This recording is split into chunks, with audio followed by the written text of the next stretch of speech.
Hello dear students, good evening to all of you. It's class of William Shakespeare and the topic of discussion is Hamlet, about which I have given a lecture before this video and perhaps you have heard or studied that. जैसा कि आप जानते हैं जो आज का topic of discussion है वह टॉपिक ऑफ डिस्कशन आपका क्या चल रहा है, वह हैमलेट चल रहा है। हैमलेट के बारे में संक्षेप में ही सही इसके पहले के वीडियो में लेक्चर दिया गया था। आपको बताया गया था कि what is the true essence of the stories of Shakespeare's. They are centred on the universal aspects of human life and society.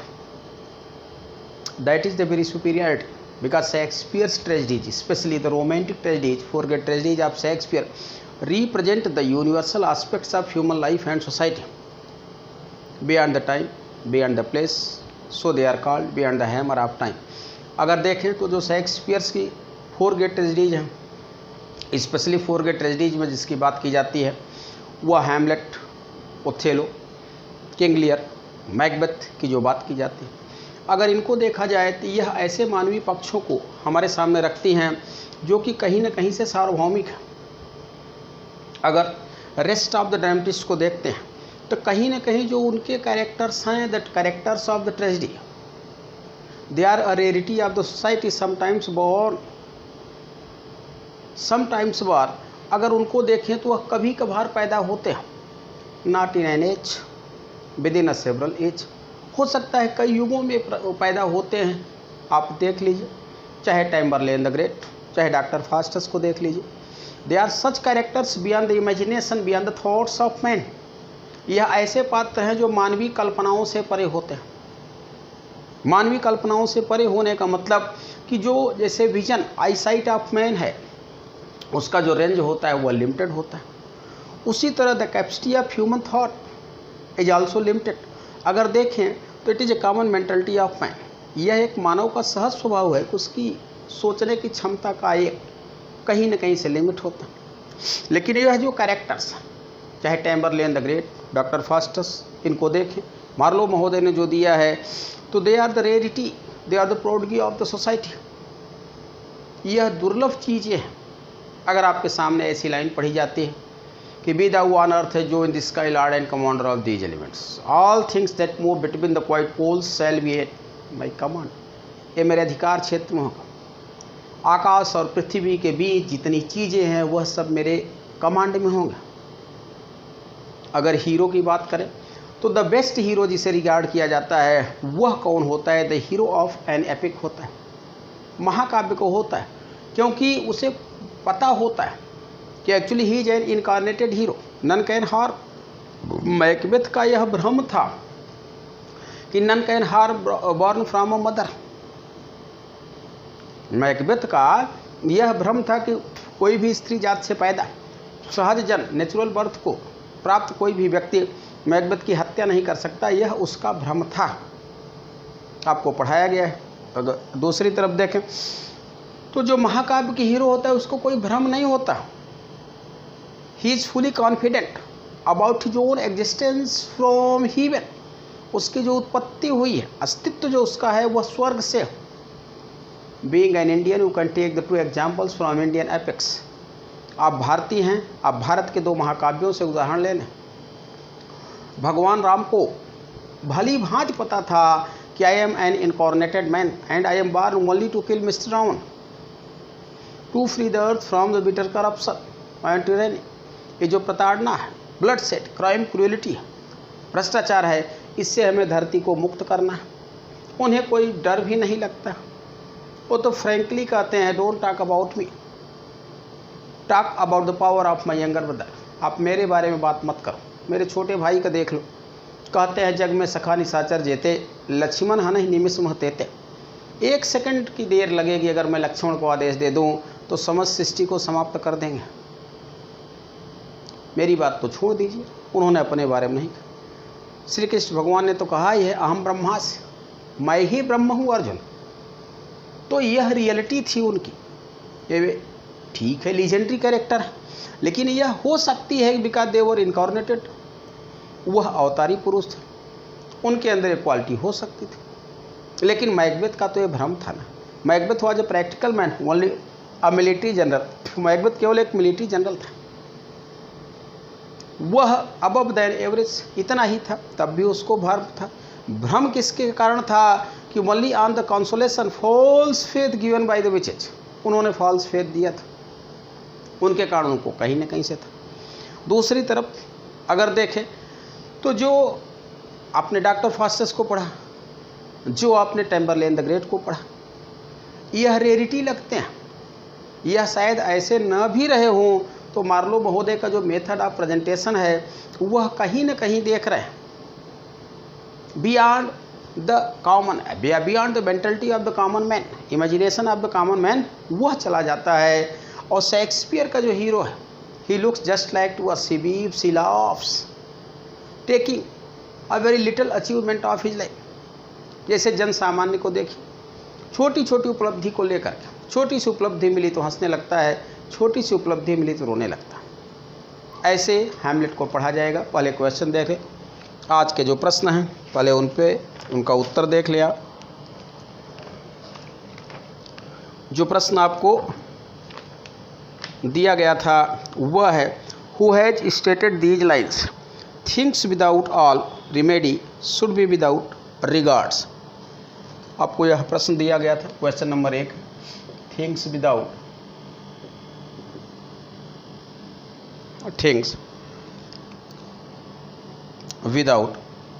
all remedy, all things without all remedy should be without regards, should be without regards. What's done is done, is what's done is done. Who stated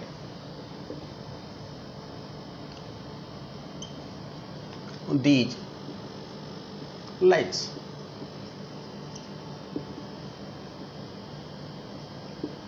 तो वह right response क्या है? Lady Macbeth. Next question number 2, I dare do all,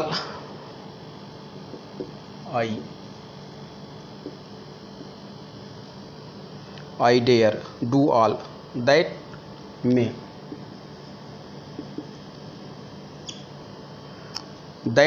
become a man, that may become a man. Who dares do more?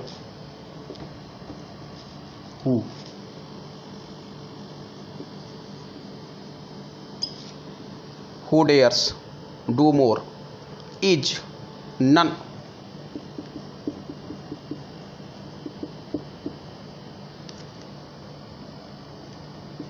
Who has, WHO,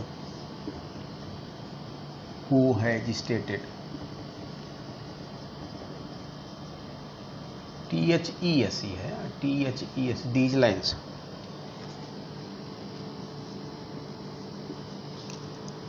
यह lines किसने लिखा है? Macbeth to lady Macbeth.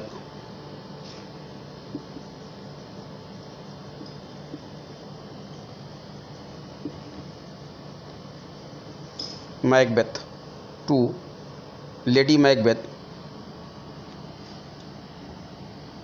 When lady Macbeth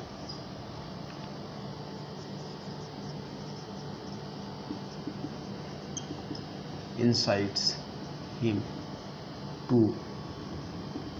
kill King Duncan।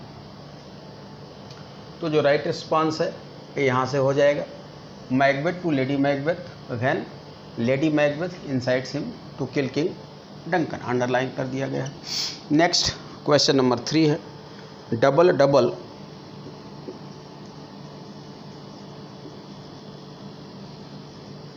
Double double 12 and trouble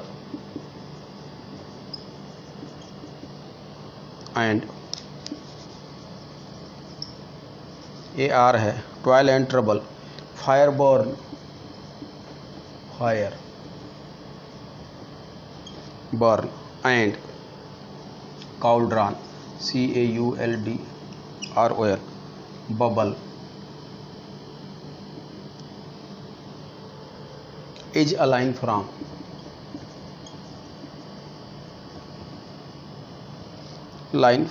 three witches,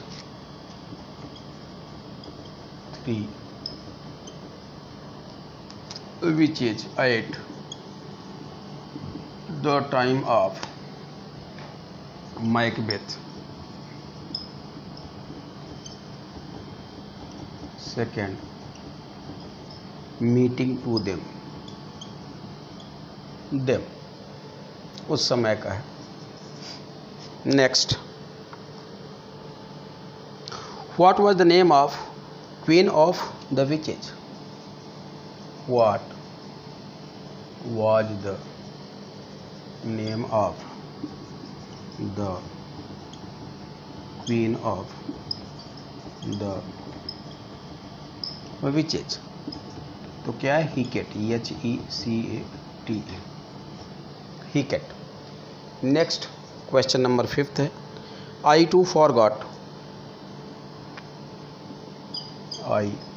too forgot, do not muse at me, यम है या muse at me, my most worthy friend, me my most worthy friend is a line from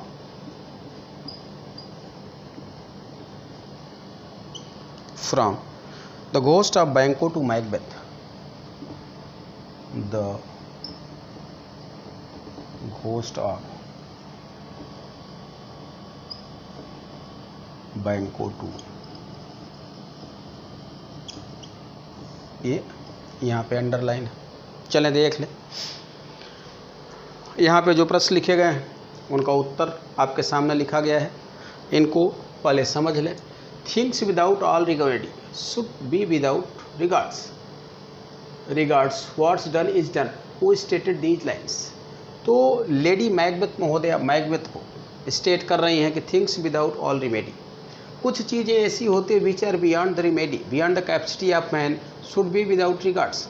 अगर जिसको हमने beyond the capacity of man मान लिया, जिसको आपने मान लिया कि I am unable to perform such actions, I am unable to perform such actions because these things are beyond my control, beyond my power, should be without regards, then they will not regard you.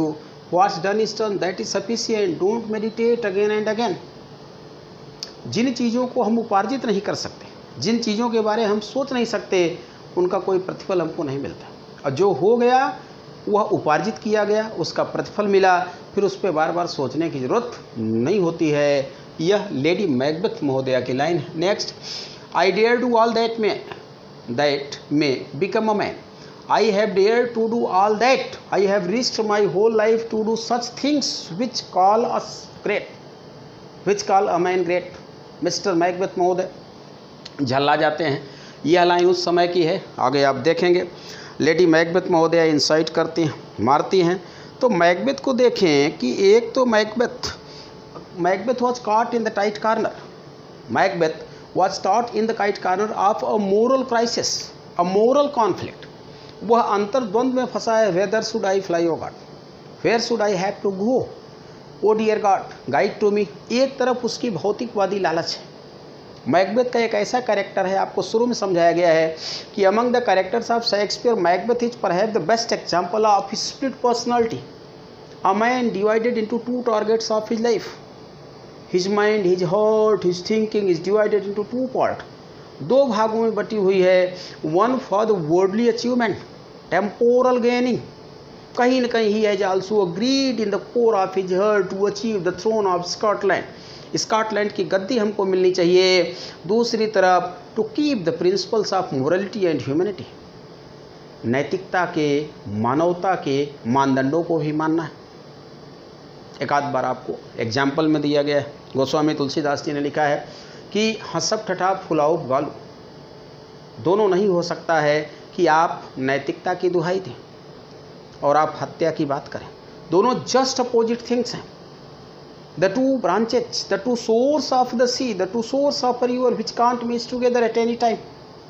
ये नदी के वह दो छोर हैं जो मिल नहीं सकते, और मिल जाएंगे तो वहाँ द एंड लिख जाएगा। मिल जाएंगे तो द एंड लिख जाएगा। आप सोचें कि ऐसे सीधे नदी के दो किनारे जा रहे हैं और कहीं पे ऐसे हो गए तो वहाँ क्या लिखा जाएगा? वहाँ द एंड लिखा जाएगा। यहाँ नदी समाप्त होती है, यहाँ किनारे मिलते हैं नहीं लिखा जाएगा here ended the river. Allahabad is situated on the meeting point of Ganga and Jamuna. तो यहाँ लिखा जाता है जमुना जी इलाहाबाद में संगम से मिलती हैं। यह कम लोग कहते हैं जमुना जी समाप्त हो जाती हैं। एसिमिलेशन बराबर डेथ होता है, एसिमिलेशन हो जाता है। तो दोनों चीज़ें नहीं हो सकती हैं। मैकबेथ झल्ला जाता है, कहता है I dare do all that, मैंने सब कुछ तो किया। I have risked my life only to gain the worldly achievement. मैंने कहता है मैंने रिस्क लिया, become a man, become a popular man, a designated man of the country. इतने रिस्क लेकर के मैंने इस टाइटल को गेन किया। हु डेयर्स टू मोर, इससे ज़्यादा कौन करता है? क्या चाहिए? परहैप्स मैकबेथ कहता है लेडी मैकबेथ से, I am more respectable guy in the country than the king Duncan itself या हिमसेल्फ। राजा भी उतना लोकप्रिय नहीं है जितना मैं लोकप्रिय हूँ, जितना मैं लोकप्रिय हूँ। The mothers pray to the god to give a son just like to Macbeth. Scotland की माताएं ईश्वर से प्रार्थना करती हैं कि हमें भी उतना वीर, उतना बहादुर संतान दे जितना मैकबेथ है। फिर क्या चाहिए तुमको? क्यों बार बार इंसाइट करती हो? Why not to kill the king Duncan, there is no difference between the sleeping and dead man. यह उस समय की लाइन है, आपको लिखा गया है। Macbeth to lady Macbeth, when lady Macbeth incites him to kill king Duncan. अब तो अर्थ समझ में आ गया हो। जो तीसरा प्रश्न है कुछ कहना ही नहीं है। तीसरा प्रश्न क्या है? Double double toil and trouble. वह आपने देखा कि at the time of second meeting of Macbeth the witches they were cooking for their food या कुकिंग देयर फूड। अब स्टोरी संक्षेप में बताई गई थी। तो जो है वहाँ पे आपने देखा कि वह एक कढ़ाई में पका रही है। अब they are the witches, they are the supernatural ends, they have nothing to do with earthly grains. ये चुड़ैले हैं। अगर गॉड होते, ईश्वर भगवान होते, तो हो सकता है कि ग्रेन से सेटिस्फाइड हो जाते, संतुष्ट हो जाते। आप उनको कुछ भी समर्पित कर देते हैं, वह संतुष्ट होते हैं। चुड़ैले हैं तो इनको जो भी चाहिए वह क्या चाहिए? नॉन वेज चाहिए। वह चाहिए जिसमें कहीं न कहीं फूला ब्लड होना चाहिए। अब ये पता चला गीदड़ का मांस या आदमी का जिगर, किसका दिल, भगवान जाने क्या क्या है वो पका रही हैं। तो अब पका रही हैं तो वहाँ पे गीत गाते हैं, double double toil and trouble, fire burn, आग जल रही है। कैल्ड्रम बबल, ये कैल्ड्रम माने कड़ाहा होता है, तबेला। Is a line from three witches at the time of Macbeth second meeting. यह लाइन किसकी है? यह लाइन किसके? थ्री विचेज की है at the time of Macbeth second meeting. Next, what was the name of the queen of witches? तो बहुत simple है, आप जानते हैं। नेक्स्ट है I too forgot do not dare at me my most worthy friend. बहुत महत्वपूर्ण line है, याद रखिएगा, परीक्षा में आ सकती है। जो लाइन हम लिखाते हैं उसका हम एक क्लासिफिकेशन करते हैं, एनालिसिस करते हैं, ध्यान रखिएगा। कई बार आपको लगता होगा कि इसमें तो बहुत कम लाइन लिखाई गई। जो काफ़ी महत्वपूर्ण लाइनें होती हैं, छोटी छोटी होती हैं, तो कुछ किसी भी नाटक में दो प्रकार की लाइनें हम देते हैं। एक वह देते हैं जो इम्पोर्टेंट लाइंस के नाम से आपको लिखा देते हैं, लेकिन जब भी इम्पोर्टेंट लाइंस को लिखाते हैं तो हमें भली भांति पता होता है कि आप उनको पढ़ लिए होंगे। तो इसीलिए जो छोटी छोटी लाइनें होती हैं बहुत ही सेंसफुल होती हैं, उनको हमेशा रख लिया जाता है, सेव कर लिया जाता है कि to give in the question form. हमेशा कोई भी नाटक होगा उसमें आप देखेंगे कि प्रश्नों के साथ एक दो लाइनें लगी रहती हैं। तो यहाँ पे जो महत्वपूर्ण प्रश्न थे उनको बताया गया। चले देख लें, इनको मिटा दिया जाता है। तो इसलिए कहा गया कि लाइंस को आप याद रखिए। देखिए नाटक है, नाटक मीन्स प्ले है। अब जो प्ले होता है उसमें जो प्रश्न आते हैं उसकी कई कैटेगरी होती है। एक कैटेगरी क्या होती है कि the questions related to the characters, पात्रों से जुड़े हुए प्रश्न आ जाते हैं। पात्रों से, who first of all looks the ghost of king, मान लीजिए वो क्या नाम है, हैमलेट्स फादर या dead Hamlet's father, senior Hamlet, old Hamlet, कौन भूत को पहली बार देखता है, यह भी प्रश्न आ सकता है, उससे जुड़ा हुआ है। Hamlet is an example of, तो हैमलेट किसका उदाहरण है, एन इनडिसिजिव कैरेक्टर है। अगर देखें दूसरी तरफ कुछ लाइंस होती हैं बड़ी सेंसफुल होती हैं और ऐसी छोटी छोटी लाइनों को पूछा जाता है जिन पे प्रायः जहां हमारा दिमाग नहीं जाता है या लिखते समय पढ़ते समय से हमसे सामान्यतया छूट जाती हैं, ऐसी लाइंस को भी पूछा जाता है। तीसरा जो सोर्स है, जो टॉपिक है, वहाँ से भी प्रश्न उठाए जाते हैं। तो चले देख लें, आगे बढ़ते हैं। अब आपको जो प्ले चल रहा था वह तो पता ही है। जो आपका प्ले चल रहा है वह क्या है, वह हैमलेट है। हैमलेट में आपको जो संक्षेप में लेक्चर दिया गया था उसके बाद कुछ स्टेटमेंट्स लिखाए जा रहे थे। तो जो स्टेटमेंट्स लिखाए जा रहे थे, अब प्ले का नाम क्या है, हैमलेट है, HAMLET, लंबा चौड़ा लिखने की ज़रूरत नहीं है। यहाँ पे जो लिखाए जा रहे थे वह क्या था, इम्पॉर्टेंट QUATOTATIONS कोटेशंस। यह क्या लिखाया गया था, वो सॉरी गलत हो गया, QUOTS कोट्स लिखने वाले थे, इम्पॉर्टेंट कोट्स। तो अब यहाँ पे देखें, यह जिसका होता है किसका होता है, क्रिटिक्स का होता है और यह डायरेक्ट आपके एग्जाम में आता है। यह डायरेक्ट आपके एग्जाम में पूछा जाता है, ध्यान रखिएगा। जो महत्वपूर्ण आपको लिखाए गए, मान लीजिए डॉक्टर अभी लिखाया गया, सैमुअल जॉनसन हो गए, एम आर्नल्ड हो गए, इस टाइप के जितने भी लिखाए गए हैं, या ST कॉलरिज हो गए, तो आप इन पे न जाइएगा। अक्सर स्टेटमेंट परीक्षा में पूछे जाते हैं, प्रायः एक दो स्टेटमेंट आते हैं। अभी तक जो लिखाया गया था वह आपको समझाया गया। चाहे इनका आपने देखा होगा, डॉक्टर सैमुअल जॉनसन महोदय का है कि Hamlet tragedy of noble inaction. Inaction का मतलब when our thoughts and desires, ambitions and emotions are not being converted into action, then it doesn't give an result to us. उससे हमें कोई result प्राप्त होने वाला नहीं होता है। तो इस टाइप के जो लिखाए गए वो समझाए गए। अब जो लिखना था वह था according to Matthew Arnold ji का फिर से है।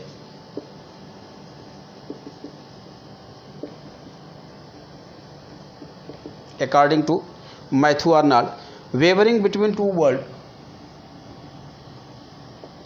वेवरिंग फड़फड़ाना, between two world,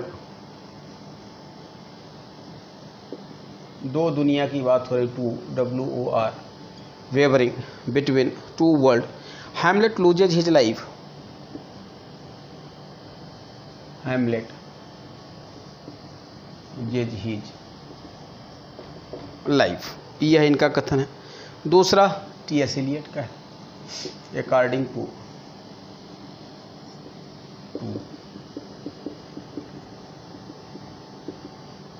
S. Eliot, Hamlet is a totally an artistic failure tragedy. Hamlet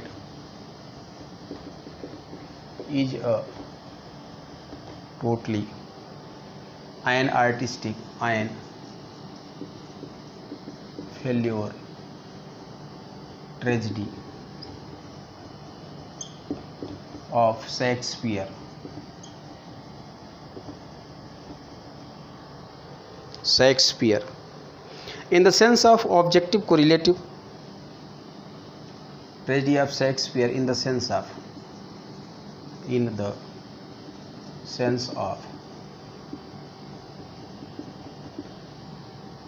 objective को रिलेटिव। चले पहले यहाँ तक समझ लेते हैं, क्योंकि यहाँ के बाद जो इनके बारे में महत्वपूर्ण चीज़ें हैं वो बताई जाएंगी। तो प्ले के बारे में बताई जाएगी सारी। तो यहाँ लिखा गया है according to Matthew Arnold wavering between two world Hamlet loses his life. यहाँ पे जो वेवरिंग है और वेवरिंग के बाद टू वर्ल्ड लगा हुआ है, यहाँ पे टू वर्ल्ड है, तो यह जो टू वर्ल्ड है यह किसके लिए है? Between heaven and hell. अभी बताया जाएगा, चलें देख लें। According to Matthew Arnold ji ने कहा है कि wavering between two world Hamlet loses his life. Actually Hamlet is a Christian tragedy. आप समझने का प्रयास करिएगा, जो हैमलेट नामक नाटक है यह क्या है? एक क्रिश्चियन ट्रेजेडी है। और एक क्रिश्चियन के लिए देखें, या जैसे किसी को भी देख लें, एक हिंदू को देखें, एक मुस्लिम को देखें, तो because the tragedy is related specially to a Christian, so I am talking again and again about Christians.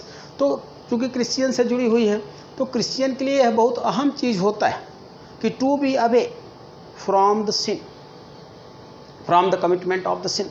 कभी भी पाप के बारे में न सोचें और न उसके बारे में प्रतिज्ञा लें और न उसको कमिट करें। तीनों ही कहीं ना कहीं दंडनीय होती है। हैमलेट को दोनों चीज़ें लगता है, the sense of morality, the sense of sin, दोनों चीज़ें हैं। हैमलेट को लगता है कि being the single son of my father, it is my duty to fulfil the requirement of him, to fulfil the request of my father, to send his soul to heaven. वह सोचता है कि जब तक हम रिवेंज नहीं लेंगे, without revenge I can't send the soul of my dead father to heaven. तो उनकी आत्मा को स्वर्ग नहीं भेज पाएंगे, उसको इसका पश्चाताप पूरा। और अगर suppose that I am going to commit the murder, then surely a murderous is went या murderous is go to well. एक जो मर्डर होता है वह कहाँ जाता है? Goes to hell. वह कहाँ जाएगा? वह नर्क में जाएगा। Then I have to go to hell. कहता है it means I have to go to hell. तो फिर हमें क्या है? हमें खुद ही नर्क में जाना पड़ेगा। तो कहीं ना कहीं देख रहे हैं कि Macbeth is cot in the sense of the guilt and sorrow. वह फंसा हुआ है, उस अपने फादर की सोल को तो स्वर्ग में भेजना चाहता है। एन ऑब्जेक्ट ऑफ प्लीजर है, एन ऑब्जेक्ट ऑफ सेटिस्फैक्शन है। यह एक मोरल क्वेश्चन है, मोरल एडिफिकेशन है। दूसरी तरफ देखें, उसको लगता है but after committing the murder surely I will go to hell. मैं तो नर्क जाऊंगा। अब वेवरिंग किस में कर रहा है? यह इसमें कर रहा है। तो कुछ चीज़ें ऐसी होती हैं where I have not to muster, not to meditate more and more, whether I have to go. हमें कहाँ जाना है that is a second matter. हमें कैसे रहना है that is the priority, that is the priority of my life, that should be the priority of my life. How I have to live on this mortal earth. Don't think again and again about the life beyond life, life after life. It's an imaginary thing. Hamlet एक Christian hero है। वह बार बार स्वर्ग और नर्क के बारे में सोचता है, और स्वर्ग है कि नहीं, नर्क है कि नहीं। मानव कितना बेवकूफ़ प्राणी है। वह वर्तमान जीवन के बारे में नहीं सोचता, लेकिन वर्तमान जीवन के परे जीवन के बारे में सोचता है। कैसा मखौल उड़ाया गया है। अगर आपने पढ़ा होगा डॉक्टर फास्टस, आपको बताया गया है जब मेफिस्टोफिलिस से पूछ बैठते हैं डॉक्टर फास्टस महोदय, जो कि टॉपर हैं विटनबर्ग यूनिवर्सिटी के, यह कहीं ना कहीं social satire on the great intellectuals who are caught in the conflict of the heaven and hell. यह शायद जहाँ तक मुझे समझ में आता है, वैसे आप लोग पर्याप्त समझदार हैं, कम नहीं समझते हैं, ज़्यादा ही समझने का प्रयास करते हैं। तो यहाँ पे डॉक्टर फास्टस में देखें तो मार्लो महोदय ने मखौल उड़ाया, एक कटाक्ष। पढ़े लिखे लोगों से भी पूछिए तो स्वर्ग और नर्क के चक्कर में पड़े हैं, वर्तमान जीवन को नहीं देखते हैं। मानव सेवा ही ईश्वर सेवा है, यह नहीं मानते हैं। यह मानते हैं मानव ईश्वर सेवा के लिए ही बना है, मानव ईश्वर सेवा के लिए ही बना है। इस पर हमेशा ज़्यादा जोर देते हैं, इस पे ज़्यादा जोर देते हैं कि मरे तो स्वर्ग ही जाएं। इस पे कम जोर देते हैं कि यह जीवन स्वर्गिक बना जाए। डॉक्टर फास्टस जब पूछता है वेदर इज हेल या वेयर इज हेल, मेफिस्टोफिलिस हंसता है, कहता ओ यस यू अर्थली गाई, अरे तुम पृथ्वी के प्राणी, when you will overcome from the problem of, from the crisis of the heaven and hello. अरे तुम धरती के लोग, पढ़े लिखे इंसान, कहते हो इतनी डिग्रियां ले चुके हैं, कब निकलोगे इस विचारधारा से स्वर्ग और नरक के? कहता है नहीं, there is no hemisphere or heaven or hell, कहीं भी बाउंड्री नहीं है, कहीं भी बाउंड्री किस नहीं है, सीमा रेखा नहीं है। It is the hell and heaven are only a state of human mind, both lives only on this mortal earth, दोनों ही स्वर्ग और नरक किसी पृथ्वी पे हैं। जब हम सुखद जीवन जीते हैं तो वह स्वर्ग है, और जब दुखद जीवन जीते हैं तो वह नरक है। बस यही जीवन का अर्थ है। Behind earth there is no hell, there is no heaven. कहता है पृथ्वी से परे न कहीं स्वर्ग है न कहीं नरक है, लेकिन यह मानव अपने को एक भ्रमित दुनिया में ले जाता है, एक कंफ्यूज्ड वर्ल्ड में ले जाता है। वो I am looking the god in the kingdom, I am looking the god in heaven, स्वर्ग में देख रहा हूँ with such and such story, such and such things और इवेंट्स। तो वही है कि wavering between two world Hamlet loses his life. Two world का मतलब क्या है? Between two world. और हैमलेट क्या है? अ क्रिश्चियन हीरो है। अभी आप सोर्स में देखेंगे real story of the 14th century. Denmark Danish hero है, डेनमार्क का है। When Denmark was totally converted into Christianity, Denmark पूरा का पूरा क्रिश्चियन रिलीजन में कन्वर्ट हो गया 700 से 800 के बीच। यह तो 14वीं शताब्दी की कहानी है। नेक्स्ट है according to T S. Eliot, Hamlet is totally artistic failure tragedy. ध्यान रखिएगा, आर्टिस्टिक फेल्योर ट्रेजेडी। कुछ आलोचक देखें तो यह पोस्ट ऑफ विक्टोरियन एरा से एक फैशन चल गया कि to search the mistake in the plays of Shakespeare. जैसा चश्मा होता है वैसी दुनिया दिखती है। आप वाइट ग्लास लगाते हैं तो रियल दुनिया दिखती है। अभी ग्रीन ग्लास लगा दीजिए तो everywhere only the greenery would be visible. अगर आप ग्रीन लगा लेंगे ग्लास तो अगर शीशा आपका हरा हो जाएगा तो दुनिया कैसी दिखेगी? हरी हरी दिखेगी। काला लगा लेते हैं तो पूरी दुनिया काली दिखती है। ब्लाइंड इन डे, दिन में अंधे हो जाते हैं। लाल लगा दीजिए तो only the reddish world would be visible. तो इलियट महोदय बहुत ही एक minute observer of human nature थे। यह परंपरा जैसा कि बताया गया कब से चलती है? From the post of 19th century. Before that अगर उसको देखें तो before that Shakespeare was highly admired.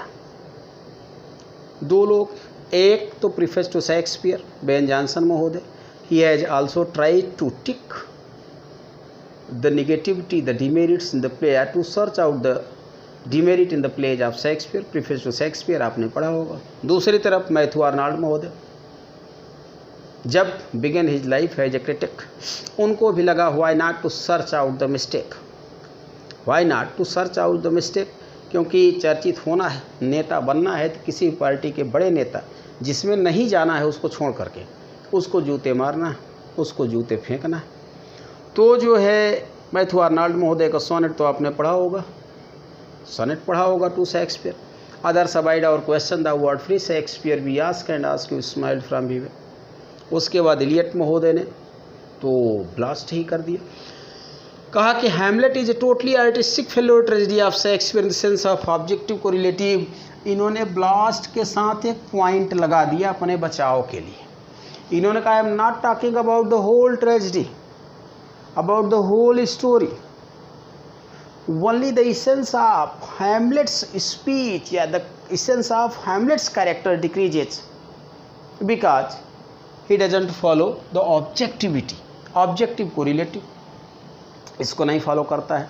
तो चले, वैसे तो टी.एस. इलियट में इसको पढ़ाया जाएगा, ऑब्जेक्टिव कोरिलेटिव पे डिटेल डिस्कशन चलेगा। वह कहाँ चलेगा? टी.एस. इलियट महोदय जब पढ़ाए जाएंगे। लेकिन उसके पहले ये इम्पोर्टेंट कोट्स हो गए हैं, तो इसको बता दिया जाता है कि इलियट महोदय ने ब्लास्ट क्यों किया। इलियट महोदय ने कहा कि मैं I am not going to defy the whole essence of the play. यह हैमलेट को देखें तो हैमलेट क्या है? एक एक्शनलेस ड्रामा है। एक्शनलेस ड्रामा का मतलब आप ऐसे समझ लें, अब देखें तो जो स्कूटी आती है, आज की जो स्कूटी आती हैं तो कितनी स्मार्ट है। कुछ लोग तो इतने शौकीन होते हैं, एक आध बार कोई मुझसे मिलने आए, मेरा नेचर, अगर ऑफलाइन क्लास के आप स्टूडेंट हैं तो आप जानते हैं कि बहुत ही जॉली नेचर है। जॉली का मतलब है ऑलवेज टू बी हैप्पी, हमेशा प्रसन्न रहने का प्रयास करिए। क्या है क्या नहीं है ये अलग मैटर होता है, but try to keep yourself always in a joyous और hilarious mode. It is your first responsibility. ज़िंदगी में मानव की जो सबसे बड़ी या सबसे बड़ा दायित्व है, वह पहला दायित्व मेरे हिसाब से होता है कि अपने को हमेशा प्रसन्नचित्त रखें। अपने को हमेशा आप प्रसन्नचित्त रखें। तो काफ़ी कुछ हिलेरियस मेंटलिटी है। किसी चीज़ का मूल्यांकन जो आपको बता रहे थे, ये पढ़ा रहे हैं जो हैमलेट, तो जो मूल्यांकन होता है प्रेजेंट मिर्थ हैज प्रेजेंट लॉफ्टर, अगर आपने 12th नाइट को पढ़ा होगा, तो जो चीज़ जब की होती है उस हिसाब से मूल्यांकन होता है। स्कूटी की बात चली थी, स्कूटर की। पहले एक स्कूटर आती थी राजेंद्रा, शायद आपको याद होगा या कहीं आपने देखा होगा, किसी के पास होगी। खैर अब तो 99% वह कट पिट के गलाई जा चुके हैं। वह स्टार्ट होती थी तो 1-2 किलोमीटर लोग जान जाते थे। मास्टर साहब की स्कूटर स्टार्ट हो रहा, फलाने साहब की स्कूटर स्टार्ट हुई, इतना ज़्यादा चिल्लाती थी कि 2-2, 3-3 किलोमीटर तक आवाज़ आती थी। जैसे आज जो बुलेट के शौकीन लोग हैं, उनकी एक इच्छा होती है, एक प्रबल इच्छा होती है कि जब मैं चलूं तो लोग देखें। अन्य गाड़ियों में उतना दम नहीं है। कुछ लोग तो उसके लिए विधिवत व्यवस्था कराते हैं, 4-6 हज़ार फूंकते हैं साउंड के लिए कि मैं चलूँ तो पीछे वाला मुंह चिढ़ा के गाली दे, बगल हो जाए, लगे कि समवन इज गोइंग ऑन, कोई न कोई यहाँ से क्या है गया है। दूसरी तरफ देखें, जैसे स्कूटी की बात की, स्कूटर की, तो स्कूटी इतनी प्यारी है, इतनी लवली है, लोग इतना सजाए रहते हैं, लगता है देखिए लोग इतना सजाए रहते हैं, उसको देख के लगता है कि इस पे बैठो मत, कोई स्टार्ट होती है पता ही नहीं चलता। आपने कि छुआ नहीं कि टच किया कि स्टार्ट हो गई। और जब आप जो ड्राइवर है, जो बैठने वाला है, ड्राइविंग करने वाला, वही कंफ्यूज हो के दोबारा टच करता है, तब घुर्र से कहते हैं मालिक मैं स्टार्ट हो चुकी हूँ।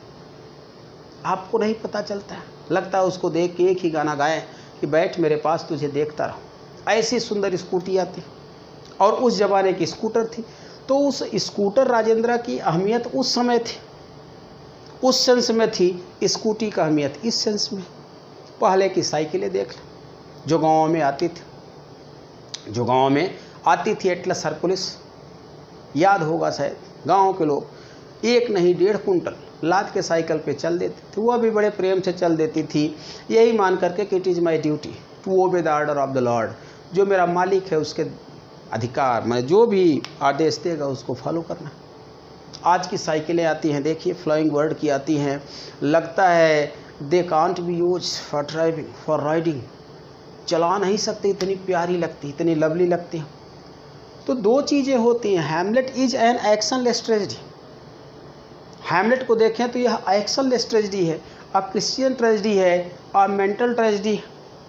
यह मेंटल क्राइसिस को दिखाया गया है, जैसे मैकबेथ में दिखाया गया है। इनका कहना है कि ऑब्जेक्टिव को रिलेटिव, OBJECTIV, फिर को लिखा RELATA, रिलेटिव। अब यहाँ पे लिखा कुछ भी आप कर सकते हैं। R बराबर रीडर हो गया, S बराबर स्पेक्टेटर, AUDIEN ऑडियंसेस। ठीक, ध्यान रखिएगा। R बराबर क्या है, रीडर है, S बराबर स्पेक्टेटर है, ऑडियंसेस श्रोता है। अब इसके पहले जो रखा गया है वह P बराबर पोएट है या ड्रामेटिस्ट। अब देखें, ऑब्जेक्टिव को आप यहाँ से कट करें, ऑब्जेक्ट माने इसको। ठीक, अब ऑब्जेक्ट का मतलब हो गया टोकन, SOIM, ये मैथमेटिकल फार्मूला है, सॉरी सिंबल, उसका मतलब क्या हो गया, मार्क हो गया, या सीन हो गया, या SITUATS सिचुएशन होगा। अब देखें यहाँ पे यह सिचुएशन हो गया। इनका कहना है, इलियट महोदय का कहना है कि जिस चीज़ को हम रिप्रेजेंट कर रहे हैं, अगर उस टाइप का हमारा नेचर नहीं है, या उस टाइप का हम अपनी मेंटल एंड फिजिकल सिचुएशन को नहीं निर्मित करते हैं, तो वह हमारे लिए डिटेस्टेबल हो जाता है। इस बात को आप ऐसे समझ लें, भिखारी का रोल करना है, तो भिखारी के रोल में, गरीब के रोल में A.K. हंगल तो पॉपुलर हो गया, वॉर फॉर सच रोल्स, ऐसे रोल के लिए पॉपुलर हो गए। लेकिन अगर भिखारी का रोल दो में से कोई एक करते हैं, चाहे सन्नी देओल करें चाहे सलमान खान करें, फटी बनियाइन पहन लिया इन्होंने, पूरा फटी हुई है, उसके बाद एक टूटा फूटा कटोरा भी ले लिया, आवाज़ भी निकाल रहे हैं, लेकिन जैसे ही कहेंगे दे दाता के नाम ऐसे करके, इनके बल्ले क्या है, दिख जाएंगे। और जैसे बल्ले दिखेंगे तो जो हमारा दर्शक है उसके मन में एक बात आएगी कि being a bigger how he has maintained so sound body, भिखारी होने के बावजूद इतनी भयंकर शरीर कैसे मेंटेन किया है भाई। तो बेगर की फिजिकल जो कंडीशन या सिचुएशन होती है वह भी पुअर होती है, इकोनॉमिक भी पुअर होती है और साउंड भी पुअर होती है, साउंड भी पुअर होती है। यहाँ पे हमको अपीयरेंस ऑफ रियलिटी होता है, अपीयरेंस ऑफ, तो जो ये ऑब्जेक्ट है यह ऑब्जेक्ट के रूप में किसको कन्वर्ट किया जाता है। इनका कहना है कि जो ड्रामेटिस्ट है वह हीरो को एक ऐसे ऑब्जेक्ट में रूप में, एक सिंबल के रूप में कन्वर्ट करता है कि जो हीरो मन में सोच रहा है वह कोरिलेट, जोड़ दिया जाता है किसके मन से, स्पेक्टेटर से। माने ऐसे समझ ले, यहाँ पे यह जो बना हुआ है, यहाँ पे यह कौन है, हीरो है, और यहाँ पे यह जो बैठे हुए हैं यह कौन है, यह दर्शक हैं। ध्यान दीजिएगा, ये बना दिए जा रहे हैं, क्योंकि आप ऑफलाइन के हैं, सॉरी ऑनलाइन के हैं, आप पढ़ने नहीं आ सकते हैं, लेकिन समझ में इससे अच्छा आता है। अब यहाँ पे यह कौन है, यह दर्शक गण है। तो इनके दिमाग में जो चल रहा है सीधे वह ट्रांसफ़र हो रहा है किसके, इनके दिमाग में हो रहा है, इनके दिमाग में। लेकिन इनका जो मुंह है वह क्लोज्ड है। यह क्या है, unable, UNABLE, to speak but only think, यह केवल और केवल सोच सकते हैं। अब यह पूरे दे थिंक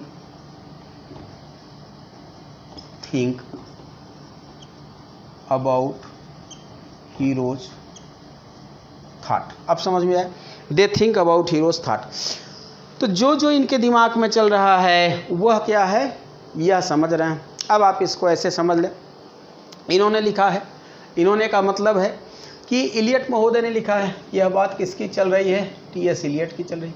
इलियट महोदय ने लिखा है कि lady Macbeth is in better position in the sense of objective correlative than mister Hamlet.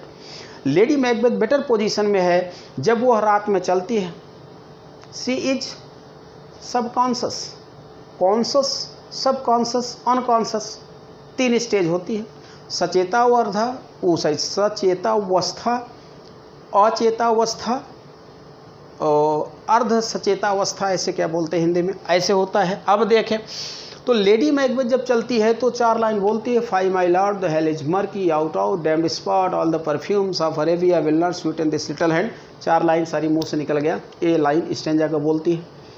और लेडी मैकबेथ से बेस्ट पोजीशन में, लेडी मैकबेथ बेटर है, बेस्ट पोजीशन में जो है वह क्या है, आगे आप पढ़ेंगे, अभी तक पढ़ा भी होगा, कोई ऐसा तो नहीं हमसे पहली बार पढ़ रहे हैं आप।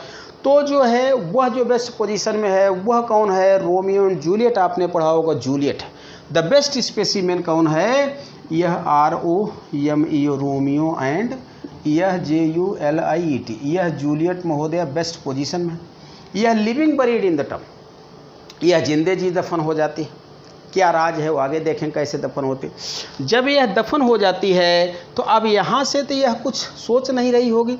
अब यहाँ पे क्या है, मान लीजिए कि यहाँ पे इनको दफन किया गया है, यहाँ पे यह दफन कौन है, यह जूलियट महोदया, यहाँ पे यह दफन है।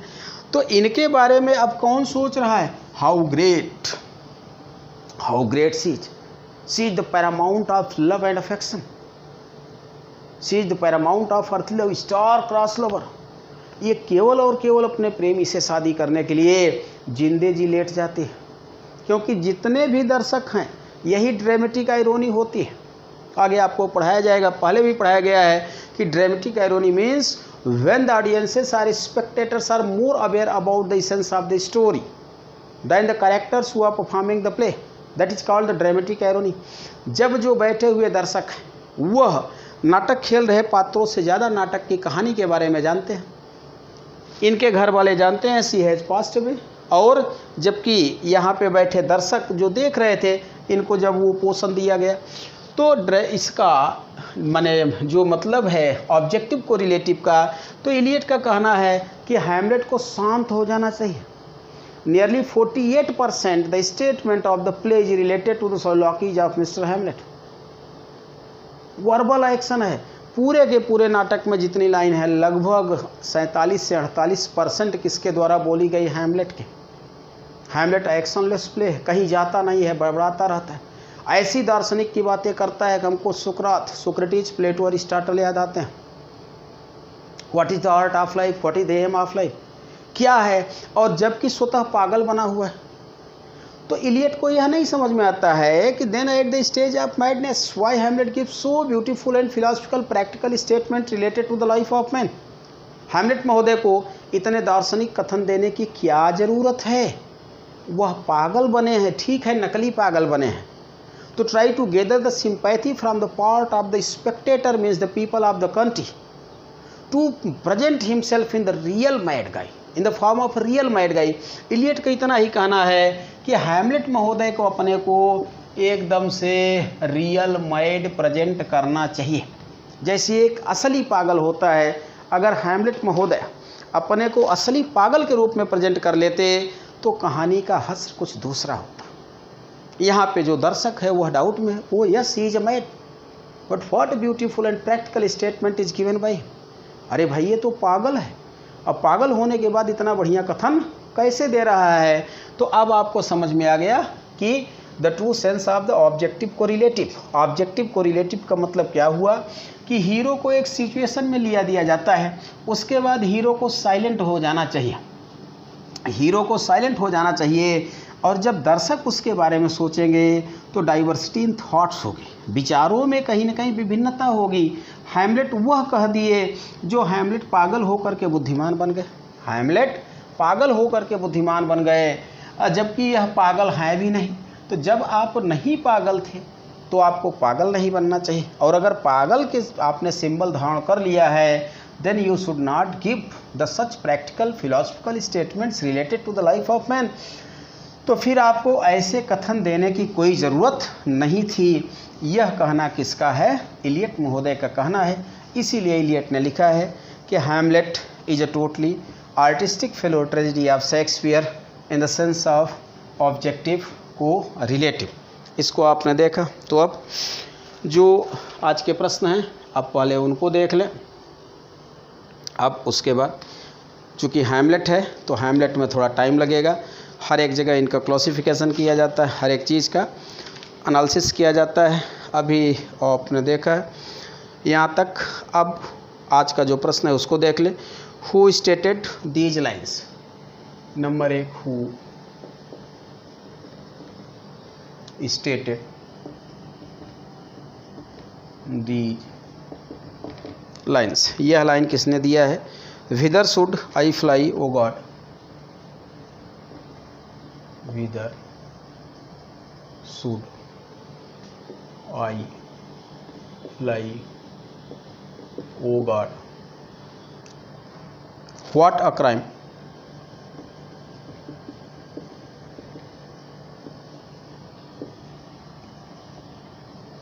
आई have committed.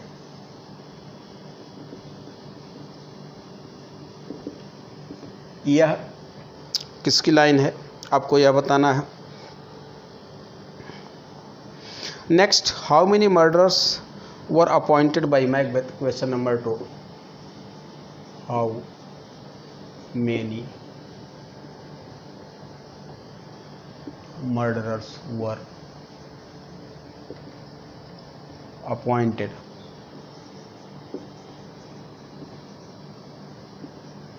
Macbeth to kill Banquo? यह बताना है कि मर्डरर्स कितने थे। नेक्स्ट है how many murderers are appointed? How many were appointed by Macbeth to kill lady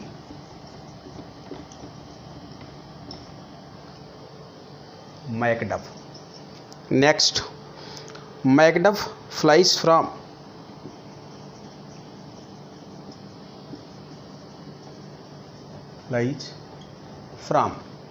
next जो लास्ट क्वेश्चन है, what was the name of Macbeth's castle, what was the name of MACBET Macbeth's castle before and after becoming the king. ध्यान रखिए, दोनों रखिएगा, दोनों बताना है। दोनों बताने का मतलब क्या है, जब राजा बना तब और राजा बनने के पहले महल का नाम क्या था। तो आज का क्लास यहीं तक। Okay, best of luck, good night to all of you, bye.